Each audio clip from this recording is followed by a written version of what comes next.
नमस्कार दोस्तों, आप सभी कैसे हो। जय श्री कृष्णा। आज हम कार्तिक मास की कुछ कहानियाँ पढ़ेंगे, जिसमें से पहली कहानी है बूढ़े बाबा की दो बहुओं की कहानी। एक बार एक गांव में एक बूढ़े बाबा रहते थे। उनके पास दो बहुएं थीं। एक बहू थी जो उन्हें बहुत प्यार करती थी और दूसरी बहू थी जो उन्हें नफरत करती थी। बाबा का अपना पुराना घर था और उनकी आर्थिक स्थिति भी ठीक नहीं थी। वह अपने जीवन के अंतिम दिनों में थोड़े कमज़ोर हो गए थे और उन्हें कुछ मदद की ज़रूरत थी। पहली बहू प्यार और सम्मान की प्रतीक। बाबा की पहली बहू उनके लिए बहुत प्यार भरी थी। जब भी बाबा को किसी चीज़ की ज़रूरत होती, वह उनकी मदद करती थी।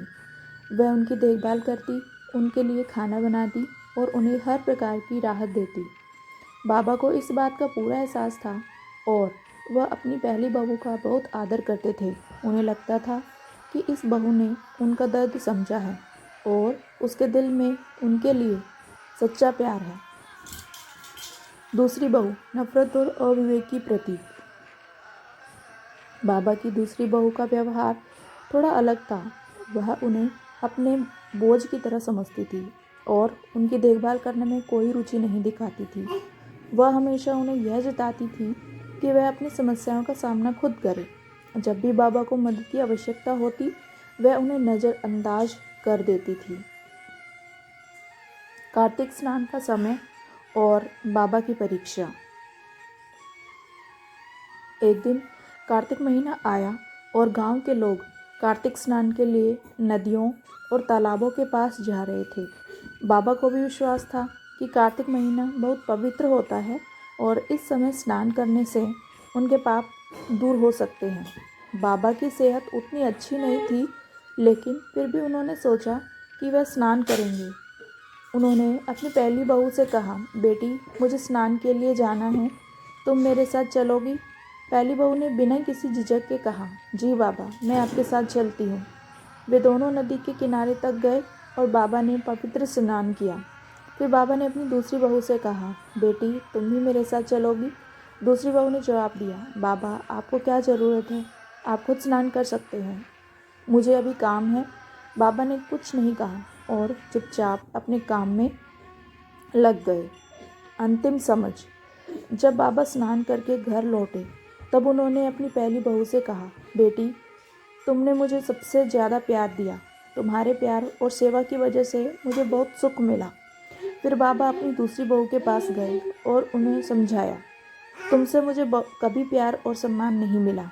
तुम्हारे व्यवहार से मुझे दुख हुआ है। तुम्हें यह समझना होगा कि किसी बुजुर्ग इंसान की ज़रूरत होती है और हमें उनका सम्मान करना चाहिए। इस कहानी से हमें क्या सीख मिलती है? इस कहानी से एक गहरी सीख मिलती है। बूढ़े बाबा ने अपने जीवन के अंतिम दिनों में अपने दर्द और तकलीफ़ों को समझने का एक तरीका अपनाया। वह अपने रिश्तेदारों और अपनों के बीच प्यार और सम्मान का महत्व समझा रहे थे। यह बात दूसरी बहू को भी समझनी थी कि किसी व्यक्ति की मदद करना और उनकी देखभाल करना केवल एक दायित्व नहीं, बल्कि एक सम्मान का विषय है। इस कहानी में कार्तिक स्नान का भी महत्व है, क्योंकि यह समय पवित्रता और भक्ति का होता है। इस महीने में हम अपने रिश्तेदारों और व्यवहार को सुधारने की कोशिश कर सकते हैं और दूसरों के प्रति अपना प्यार और सम्मान दिखा सकते हैं। चलिए अब हम दूसरी कहानी पढ़ते हैं, नितनेम बाबा की कहानी। यह कहानी एक साधु संत जिनका नाम नितनेम बाबा था और उनकी भक्ति और समर्पण के बारे में है। यह कहानी सीता मैया भगवान राम जी की पत्नी से जुड़ी हुई है और इसमें सीता जी की भक्ति और भगवान राम के प्रति उनके प्रेम को भी चित्रित किया गया है। नितनेम बाबा की यह शिक्षाएं हमें भगवान के नाम की महिमा और भक्ति का महत्व समझाती हैं। तो चलिए कहानी शुरू करते हैं। यह कहानी एक छोटे से गांव के बारे में है, जहां एक संत नितनेम बाबा रहते थे। नितनेम बाबा को अपनी साधना और भगवान की भक्ति में विशेष रुचि थी। वे दिन रात राम का नाम जपते और हर किसी को भगवान के नाम का महत्व समझाते। उनकी शिक्षा और जीवन से गांव के लोग बहुत प्रभावित थे। बाबा का एक आदर्श था, नितनेम, यानी भगवान का नाम रोज लें, हर समय अपने मन में उनका ध्यान रखें और जीवन में अच्छाई फैलाएं। सीता मैया की भक्ति का प्रसंग। एक दिन गांव में एक विशेष उत्सव था और सभी लोग खुश थे। गांव के लोग नित्य बाबा के पास आए और उनके साथ पूजा करने की योजना बनाई। बाबा ने गांव वालों से कहा, राम का नाम हर किसी को रोज़ लेना चाहिए, यही हमारे जीवन का असली आहार है। तभी एक महिला आई जो बहुत दुखी और परेशान लग रही थी। बाबा ने उससे देखा और पूछा, क्यों चिंता कर रही हो देवी? महिला ने कहा, बाबा, मैं अपनी ज़िंदगी में बहुत मुश्किलें झेल रही हूँ। क्या राम जी की भक्ति से मेरी समस्याएं हल हो सकती हैं? बाबा मुस्कुराए और बोले, बिल्कुल, जैसे सीता मैया ने भगवान राम के नाम का जाप किया और उनका विश्वास रखा, वैसे ही तुम भी राम का नाम सच्चे मन से लो। भगवान का नाम ही हर दुख का समाधान है। महिला ने सीता मैया के बारे में पूछा, बाबा, क्या सीता जी ने भी इसी तरह राम के नाम का जाप किया था? बाबा ने बड़े प्रेम से उत्तर दिया, हाँ, सीता मैया ने भगवान राम के नाम में इतनी शक्ति मानी कि उनका पूरा जीवन राम के भक्तों में लीन हो गया। उनका एकमात्र उद्देश्य भगवान राम का ध्यान करना और उनका प्रेम प्राप्त करना था। भगवान राम ने सीता जी को अपनी पत्नी के रूप में चुना क्योंकि वह उनकी भक्ति और प्रेम में पूरी तरह से समर्पित थी। सीता मैया का जीवन और नित्यनेम का महत्व। नित्यनेम बाबा ने आगे बताया, सीता मैया ने भगवान राम के साथ जो एकता और प्रेम दिखाया वह हर भक्त के लिए आदर्श है। सीता जी ने कभी भी भगवान राम से अलग होने का विचार नहीं किया, चाहे कितनी भी कठिनाई क्यों न आई हो। जब रावण ने उन्हें हर लिया और जंगल में भेजा, तब भी उन्होंने राम के प्रति अपनी भक्ति को कभी नहीं छोड़ा। उनका जीवन हमें यह सिखाता है कि भक्ति और श्रद्धा से बड़ी कोई शक्ति नहीं होती। बाबा ने कहा, जब सीता मैया जंगल में थी तब भी उनका हृदय राम के नाम से भरा हुआ था। उन्होंने कभी भी यह नहीं सोचा कि भगवान राम उनका साथ छोड़ चुके हैं। वह जानती थी कि राम का नाम सच्चा है और जब तक वह उनका नाम लेती रहेंगी वह कभी भी अकेली नहीं रहेंगी। सीता जी की भक्ति से सीख। बाबा ने महिला को समझाया, जैसे सीता मैया ने भगवान राम के नाम का निरंतर जाप किया और हर परिस्थिति में भगवान के प्रति अपनी भक्ति को बनाए रखा, वैसे ही हमें भी भगवान के नाम का ध्यान करना चाहिए। नित्यनेम यानी राम का नाम लेना न केवल हमारे दिल को शांत देता है बल्कि हमारे जीवन को सही दिशा भी दिखाता है। महिला ने बाबा की बातों को गहरे से समझा और ठान लिया कि वह भी सीता मैया की तरह भगवान राम का नाम हमेशा अपने दिल में रखेंगी। वह जान गई कि जब तक हम भगवान के नाम से जुड़े रहते हैं, हमें कोई भी समस्या असंभव नहीं लगती है। निष्कर्ष, नित्यनेम बाबा की यह कहानी हमें यह सिखाती है कि भगवान का नाम ही सबसे बड़ी शक्ति है। जैसे सीता मैया ने भगवान राम के प्रति अपनी श्रद्धा और भक्ति से अपने जीवन को सफल बनाया, वैसे ही हम भी हर कठिनाई का सामना राम के नाम से कर सकते हैं। नित्यनेम बाबा ने हमें यह समझाया कि भक्ति और ईश्वर के नाम का जाप ही हमें असली शांति और संतोष प्रदान करता है। सीता मैया की तरह हमें भी भगवान के प्रति अडिग श्रद्धा रखनी चाहिए और उनके नाम का निरंतर जाप करना चाहिए, क्योंकि यही हमें जीवन की सभी समस्याओं से मुक्त करता है। चलिए हम अगली कथा पढ़ते हैं। कार्तिक माह में सातों वारों की कथा। किसी गांव में एक माँ बेटा रहते थे और बहू भी साथ रहती थी। एक दिन सुबह माँ गंगा स्नान के लिए जा रही थी तो बहू से कह गई कि मेरे बेटे को सुबह रोटी दे देना। उसने कहा, ठीक है, मैं दे दूँगी। सुबह बेटा उठा तो बोला कि माँ, मुझे रोटी दो। यह सुन उसकी पत्नी आई और बोली कि ना तो तुम्हारी माया है और ना ही रोटी, कुछ कमा कर लाओगे तो ही मैं रोटी दूँगी। वह बोला, भगवान, मैं कमाना नहीं जानता हूँ। लेकिन बहू नहीं मानी। उसने कहा, अच्छा, तुम 4 रोटी आम के अचार के साथ ही दे दो। बहू ने 4 रोटी बनाई और अपने पति को दे दी। वह रोटी लेकर कुएं की मुंडेर पर आकर बैठ गया और भगवान को याद करने लगा। वह बोला, राम, मैं कमाना नहीं जानता। भगवान उसकी बात सुन ब्राह्मण का वेश बनाकर आए और कहने लगे कि तुम इतने उदास क्यों बैठे हो।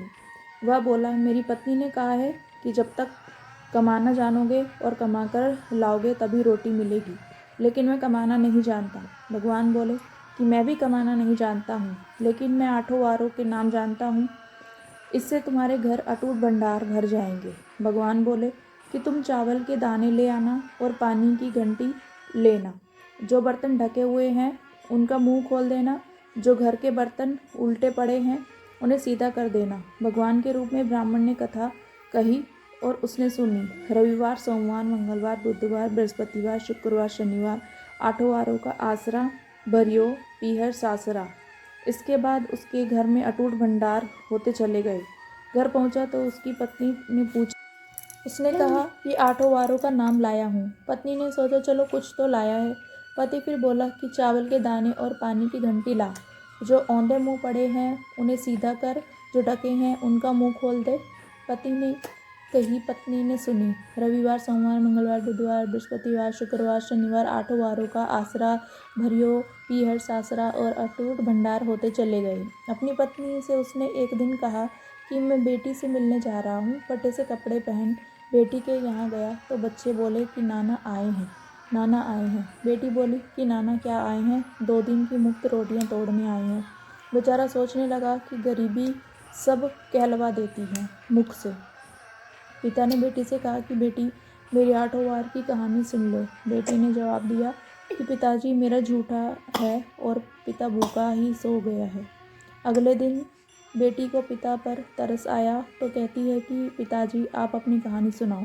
पिता बोला कि चावल दाने ला, पानी की घंटी ला। जो औंधे मुंह पड़े हैं बर्तन उन्हें सीधा कर, जो ढके हैं उनका मुंह खोल दे। पिता ने कही, बेटी ने सुनी। रविवार, सोमवार, मंगलवार, बुधवार, बृहस्पतिवार, शुक्रवार, शनिवार 8 वारों का आसरा भरियो पीहर सासरा और अटूट भंडार होते चले गए।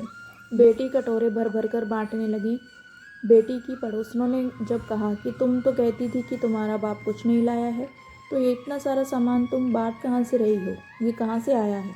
बेटी ने जवाब दिया कि मेरे पिता तो खाली हाथ ही आए थे, ये तो 8 वारों की कहानी का फल है। पड़ोसन बोली कि अपने पिता को कहो कि वह हमें भी 8 वारों की कहानी सुना दे। पिता ने कहा कि आज तो मेरा मुँह झूठा हो गया है, लेकिन कल मैं कहानी सुना दूंगा।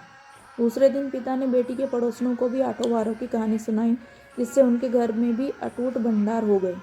जैसे भगवान के वेश में ब्राह्मण की 8 वारों की कहानी से सबके भंडार भर गए, उसी तरह से कहानी कहने वाले और सुनने वालों के भी भंडार भर जाएं। अब हम अगली कथा पढ़ते हैं, पीपल एवं पथवारी की कथा। एक गुड़िया थी, उसने अपनी बहू से कहा तू दूध दही बेच के आ। वह बेचने गई तो रास्ते में औरतें पीपल पथवारी सींच रही थी। उनको सींचता देखकर बहू ने पूछा कि तुम क्या कर रही हो? औरतें बोली कि हम पीपल पतवारी सींच रही हैं, इससे अन्न और धन होता है, इससे अन्न और धन होता है। 12 वर्ष का बिछड़ा हुआ पति मिल जाता है। बहू बोली ऐसी बात है तो तुम पानी से सींचती हो, तो मैं दूध से सींचूंगी। गुजरी बहू रोजाना दूध दही बेचने नहीं जाती, वह रोजाना दूध को पीपल में और दही पथवारी में सींचती। सास दूध दही का दाम मांगती तो कह देती महीना पूरा हो जाने पर लाकर दूंगी। कार्तिक का महीना पूरा हो गया। पूर्णिमा के दिन बहू पीपल पथवारी के पास जाकर बैठ गई। पटवारी ने पूछा तुम मेरे पास क्यों बैठ गई? बहू बोली कि सासू दूध दही का दाम मांगेगी। पीपल पटवारी बोली कि मेरे पास क्या दाम रखा है, ये भरा डिंडा पान पतूरा, इसको ले जा। बहू ने वही ले जाकर कोठरी में रख दिया और डर के मारे कपड़ा ओढ़कर सो गई। सासू ने कोठरी खोल के देखी तो देखा हीरा मोती जगमगा रहे हैं। सासू बोली बहू इतना धन कहाँ से लाई? बहू ने आकर देखा तो सच्ची में धन ही भरा हुआ था। बहू ने सास को सारी बात बता दी। सास ने कहा अब की कार्तिक मैं भी पतवारी सींचूंगी। कार्तिक आया, सास दूध दही तो बेच आती, हांडी धोकर पीपल पतवारी में चढ़ा देती। आकर बहू से कहती मेरे से दाम मांग। वो कहती सासू जी कोई बहू भी दाम मांगती है? मगर सासू कहती तू मांग। बहू बोली सासू जी पैसे ले आओ। तो सास पीपल पतवारी के पास जाकर बैठ गई। पीपल पतवारी ने सास को पान पतूरा भरा डींडा दे दिया। उसने ले जाकर कोठरी में रख दिया और बहू ने खोलकर देखा तो उसमें कीड़े मकोड़े बिलबिला रहे हैं। बहू ने कहा सासू जी ये क्या? सास ने आकर देखा और बोलने लगी पीपल पतवारी बड़ी दोगली पटपीटनी है, इसको तो धन दिया, मुझको कीड़ा मकोड़ा दिया। तब सब कोई बोलने लगे कि बहू तो सत की भूखी सींचती थी, तू धन की भूखी। हे पतवारी माता, जैसा सास को दिया वैसा किसी को न देना। अब हम पढ़ेंगे लपसी और तपसी की कहानी। एक लपसी था, एक तपसी था। तपसी हमेशा भगवान की तपस्या में लीन रहता था। लपसी रोजाना सेवा शेर की लापसी बनाकर भगवान का भोग लगाकर जीम लेता था। एक दिन दोनों लड़ने लगे। तपसी बोला, मैं रोज भगवान की तपस्या करता हूँ, इसलिए मैं बड़ा हूँ। लपसी बोला, मैं रोज भगवान को सवा शेर लापसी का भोग लगाता हूँ, इसलिए मैं बड़ा हूँ। नारद जी वहाँ से गुजर रहे थे। दोनों को लड़ता देखकर उनसे पूछा कि तुम क्यों लड़ रहे हो। तपसी ने खुद से बड़ा होने का कारण बताया और लपसी ने अपना कारण बताया। नारद जी बोले, तुम्हारा फैसला मैं कर दूंगा। दूसरे दिन लपसी और तपसी नहाकर अपनी रोज की भक्ति करने लग गए तो नारद जी ने छुपकर सेवा करोड़ की एक अंगूठी उन दोनों के आगे रख दी। तपसी की नज़र जब अंगूठी पर पड़ी तो उसने चुपचाप अंगूठी उठाकर अपने नीचे दबा ली। लपसी की नज़र अंगूठे पर पड़ी लेकिन उसने ध्यान नहीं दिया। भगवान को भोग लगाकर लापसी खाने लगा। नारद जी सामने आए तो दोनों ने पूछा कि कौन बड़ा, तो नारद जी ने तपसी से खड़ा होने को कहा। वो खड़ा हुआ तो उसके नीचे दबी अंगूठी दिखाई पड़ी। नारद जी ने तपसी से कहा, तपस्या करने के बाद भी तुम्हारी चोरी करने की आदत नहीं गई, इसलिए लपसी बड़ा है और तुम्हें तुम्हारी तपस्या का फल भी नहीं मिलेगा। तपसी शर्मिंदा होकर माफ़ी मांगने लगा। उसने नारद जी से पूछा, मुझे मेरी तपस्या का फल कैसे मिलेगा। नारद जी ने कहा, यदि कोई गाय और कुत्ते की रोटी नहीं बनाएगा तो फल तुझे मिलेगा। यदि कोई ब्राह्मण को भोजन करवाकर दक्षिणा नहीं देगा तो फल तुझे मिलेगा। यदि कोई साड़ी के साथ ब्लाउज नहीं देगा तो फल तुझे मिलेगा। यदि कोई दिए से दिया जलाएगा तो फल तुझे मिलेगा। यदि कोई सारी कहानी सुने लेकिन तुम्हारी कहानी नहीं सुने तो फल तुझे मिलेगा। उसी दिन से हर व्रत कथा कहानी के साथ लपसी तपसी की कहानी भी सुनी और कही जाती है। आपको ये कहानियाँ कैसी लगी ज़रूर बताएं और मेरे चैनल को लाइक शेयर और सब्सक्राइब करिए। थैंक यू दोस्तों। जय श्री कृष्णा।